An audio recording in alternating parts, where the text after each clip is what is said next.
All right, frog fishing. Awesome way to catch big old bass. Especially in the springtime or in the summer.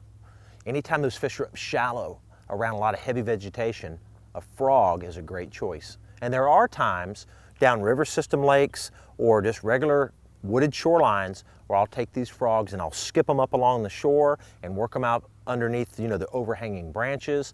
I've even skipped them underneath docks. So a frog really works in lots of different situations. The great thing about a frog, they're weedless, and they're super weedless. You can throw them right through the middle of a tree, you can throw them right through the middle of the grass, you can skip them up under a dock and not get hung up on dock pylons. It's a great way to kind of get your bait in hard to reach places. There's all kind of different frogs. There's the buzz type frogs that you reel on the surface real fast. And then there's the hollow-bodied frogs like we have here. This is a river to sea frog. It's one of my favorite ones to throw. And there's two different styles. I've got a box full of them here. I've got everything you can imagine, from spro frogs to poppin' frogs to chompers frogs and river to sea frogs. I have them all, and they all serve a purpose. But the river to sea frog is a really great one for me. I throw that one probably the majority of the time. Now there's two types of hollow body frogs. Your regular style like you have here, just a regular like you see everywhere else. And then you have your poppin' style frog like you have here. This is the river to sea poppin' type frog.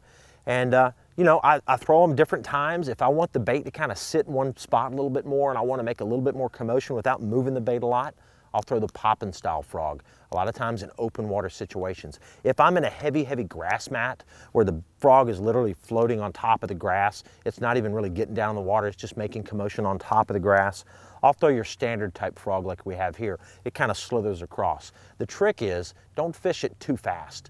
Kind of mess around with the retrieve a little bit. I like to pop it, pull it forward, let it sit. Pop it, pull it forward, let it sit. Especially if there's a hole in the grass. As I approach that hole, I might work it across the hole. Right when I get on the edge of the hole, right before it gets thick again, I'll stop it.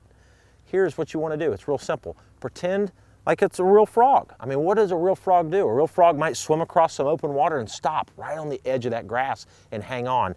And that's what I want to do with these style frogs, is I want to work them across some open water, and when I get near cover, hold them still on that cover. So fish braided line, fish heavy duty rods. When I'm fishing shoreline, trying to skip it up under docks, I like what I have here. This is my 7.3 frog rod. It's a heavy action braided line. I'll skip it up under those docks or skip it up underneath those lay down trees. If I'm out in open water like here at Okeechobee and I'm fishing the heavy grass mats, I'm gonna throw a 7.5 foot rod, heavy action.